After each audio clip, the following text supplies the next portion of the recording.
नमस्कार दोस्तों, मैं प्रिंस सैनी आपका स्वागत करता हूं हमारे चैनल लर्न एंड ग्रो में। आज हम बात करेंगे effect of altering the centre distance on the velocity ratio for involute teeth gears. हमने इन्वोल्यूट टीथ के बारे में पिछले लेक्चर के अंदर पढ़ा था कि इन्वोल्यूट क्या होता है, किस तरह से ये बनता है, तो सब कुछ हमने पढ़ा था। तो वो लेक्चर आपको जरूर करना है, उसी से ये रिलेटेड है लेक्चर। तो अब देखिए इसमें हमें करना क्या है, हमें सेंटर डिस्टेंस को अल्टर कर देना है, चेंज कर देना है। जैसे कि हमारी जो फिगर थी वो इस तरह की थी। यहाँ पर सेंटर डिस्टेंस किसकी बात हो रही है, जो ये O1 है और जो ये O2 है। ये जो सेंटर डिस्टेंस है ये हमें अल्टर कर देना है, ये थोड़ा चेंज कर देना है। और फिर हमें देखना है क्या जो वेलोसिटी रेशियो है उस पर कोई फर्क पड़ेगा। अब वेलोसिटी रेशियो के लिए हमने जो रिलेशन निकाली थी वो क्या थी, जो O1 MP ये ट्रायंगल थी सिमिलर, और O2 NP ये ट्रायंगल थी। दो ट्रायंगल से हमने क्या निकाला था, जो O1M था डिवाइड बाय O2N ये था हमारे पास। और इसी तरह से यहाँ पे क्या था, O1P डिवाइड बाय O2P था। ये रिलेशन हम पिछले लेक्चर में निकाल चुके हैं। और यहाँ पर ये क्या था, ω2 बाय ω1 ये रिलेशन निकाली थी, यानी कि ये जो वेलोसिटी रेशियो है। अब यहाँ पर ये देखिए दोनों के अंदर जो है O1 O2 है, यानी कि ये सेंटर टू सेंटर डिस्टेंस है। अब अगर हम इस सेंटर डिस्टेंस को थोड़ा अल्टर कर दें, यानी कि थोड़ा सा दूर ले लें, तो क्या इस वेलोसिटी रेशियो पे कोई फर्क पड़ेगा? तो वही हमें देखना है, वही इस लेक्चर के अंदर हम समझेंगे। तो चलिए एक सेकंड फिगर बनाते हैं।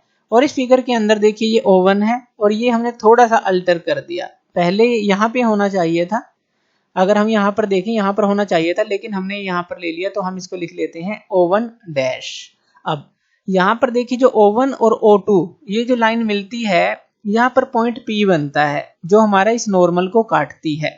अब यहाँ पर जो ये नॉर्मल है ये भी हमारा चेंज हो जाएगा, क्योंकि जो बेस सर्कल है ये बेस सर्कल है, ये भी थोड़ा नीचे आ जाएगा। तो MN जो है ये यहाँ पर पहले Q पॉइंट पर काट रहा था, इसको काटते हुए जा रहा था, लेकिन अब ये Q डैश पॉइंट पर काटेगा थोड़ा नीचे। अब यहाँ पर देखिए ये यहाँ पर था कॉन्टेक्ट पॉइंट, अब ये जो है थोड़ा नीचे आ गया कॉन्टेक्ट पॉइंट, इसको Q डैश दिखा देते हैं।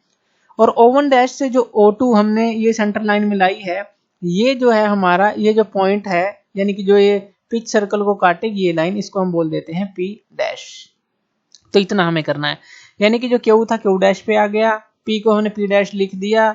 MN जो है वो जो है हमारा टेंजेंट होता है, या कहें कि जो कॉमन नॉर्मल होता है ये कॉन्टेक्ट पॉइंट का, और टेंजेंट होता है बेस सर्कल का। तो ये बेस सर्कल भी थोड़ा नीचे आ गया, तो हमने इसका कॉमन टेंजेंट इस तरह से ड्रा कर लिया।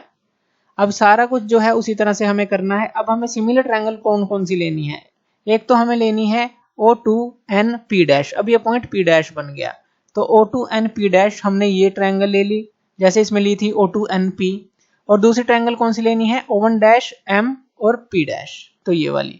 तो यहाँ पर O1 डैश M और P डैश, तो ये दोनों हमने सिमिलर ट्रायंगल ले ली। अब इनसे जो है जिस तरह से हमने ये रिलेशन निकाली थी सिमिलर ट्रायंगल के लिए, उसी तरह से जो है ये रिलेशन भी निकालेंगे। तो यहाँ पर ये क्या आ जाएगा, अगर हम लिखें यहाँ पर, तो यहाँ पर आ जाएगा जो O1 डैश M है, O1 डैश M जो है डिवाइड बाय किसके आ जाएगा, यहाँ पर भी हम डैश ले लेते हैं M डैश और N डैश, ताकि इन दोनों से अलग कर सकें। जैसे यहाँ MN है ना, तो यहाँ पर भी हम M डैश ले लेते हैं। तो O1 डैश M डैश और P डैश इसको लिख लेते हैं, और O2 dash N dash P dash इसको लिख लेते हैं। तो ये हमने डैश में ही डिनोट कर दिया ताकि इसमें कंफ्यूजन ना हो। तो जिस तरह से ये था O1M था, तो यहाँ O1 M डैश आ जाएगा। यहाँ O2N था, तो यहाँ पर ये क्या आ जाएगा, O2N डैश आ जाएगा। रिलेशन सारी सेम ही रहेगी। यहाँ O1P था, तो यहाँ पर क्या आ जाएगा, O1 डैश P डैश, क्योंकि ये O1 जो है हमने जो O1 हमारा सेंटर था इसको थोड़ा डिस्प्लेस किया है, तो O1 डैश और P डैश आ गया। और यहाँ पर क्या था O2P, तो यहाँ पर ये क्या आ जाएगा O2P डैश। यानी कि जो हमने सिमिलर ट्रायंगल ली थी O2NP इस फिगर के अंदर देखें, और O1MP, इसी तरह से हमने यहाँ सिमिलर ट्रायंगल ली O2N डैश और जो P डैश है, और O1 dash M dash P dash, उनसे हमारी ये रिलेशन आई। अब इन दोनों से अगर हम देखें, जो हमारा O1P ये जो है O1P बाई O2P है वो किसके बराबर है, यानी कि जो O1P है, अब हमें पता है कि ये जो है बिल्कुल इस नॉर्मल को आधे जो है उसको डिवाइड करता है, बिल्कुल हाफ से डिवाइड करता है। यानी कि यहाँ पर आप क्या लिख सकते हैं, जो O1P डिवाइड बाय ये जो टर्म है, O2P, O1P divide by O2P अगर हम इस फिगर से देखें तो आप इसको क्या लिख सकते हैं, क्योंकि जो यहाँ पर एक और चीज देखने की है, यहाँ पर जो O2N डैश है, O2N डैश और जो O2N है ये तो बराबर है, ये तो हमने कोई शिफ्ट नहीं किया, तो यहाँ पर जो O2N है वो O2N डैश के बराबर होगा। तो ये भी चीज आपको क्लियर होनी चाहिए, O2N डैश के बराबर होगा, क्योंकि ऊपर वाले के अंदर हमने कुछ भी अल्टर नहीं किया, नीचे बस ये O1 को थोड़ा सा डिस्प्लेस किया है। तो O2N equal to O2N dash हमारा रहेगा। इसी तरह से जो O1M है यहाँ पर किसके बराबर आ जाएगा, O1 डैश M डैश के। यहाँ पर जो O1M है, अब ये नॉर्मल है तो ये भी तो इसके बराबर होना चाहिए, क्योंकि ये भी नॉर्मल है, क्योंकि ये बेस सर्कल भी तो उतना ही नीचे आया है जितना आप इसको नीचे लेके गए हैं, उतना ही ये जो बेस सर्कल है वो भी नीचे आया है। तो O1 जो M था, ये O1M यहाँ तक का था, ये M था, तो यहाँ से O1 डैश और M डैश के बराबर होना चाहिए, यही होना चाहिए। तो इसी तरह से जो O1P बाई O2P है, आप उसको क्या लिख सकते हैं, उसको आप लिख सकते हैं, यानी कि O1M डैश की जगह आप क्या लिख सकते हैं, O1M, और O2N डैश की जगह आप क्या लिख सकते हैं, O2N, ये लिख सकते हैं। और ये दोनों किसके बराबर हैं, O1P बाई O2P, यानी कि O1P बाई O2P को आप यहाँ पर अब लिख सकते हैं O1 डैश P डैश और O2P डैश, यानी कि ये जो टर्म है ये जो आपने ये सारी बदल दी, O1 डैश P डैश ये यहीं पे लिख दी, O2P डैश लिख दी। अब ये जो था हमारा O1M डैश ये हमारा इसके बराबर, और यहाँ पर O2N डैश ये इसके बराबर, और अगर इन दोनों का रेशो लें तो ये किसके बराबर है, O1P और डिवाइड बाय O2P। तो यहाँ पर अगर एक चीज देखें कि ये तो सेम ही रहा, यानी कि वेलोसिटी रेशो पे तो कोई फर्क नहीं पड़ना चाहिए, तो बिल्कुल सही है।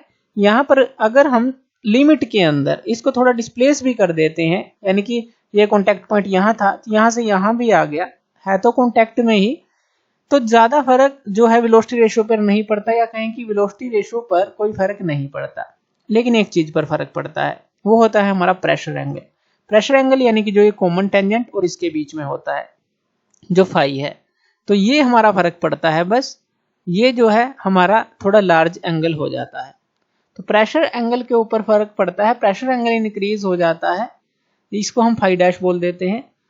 तो लेकिन जो वेलोसिटी रेशो है उस पे फर्क नहीं पड़ता, लेकिन हमें लिमिट के अंदर ही इस डिस्टेंस को चेंज करना है, लिमिट के अंदर ही हम इस डिस्टेंस को चेंज कर सकते हैं। तो ये था कि क्या फर्क पड़ेगा अगर सेंटर डिस्टेंस को, यानी कि इस O1 को हम थोड़ा सा अल्टर कर दें, तो वेलोसिटी रेशो देखनी थी। लेकिन ये इन्वॉल्यूट टीथ के केस में है, याद रखिएगा, साइक्लोइडल टीथ के केस में नहीं है।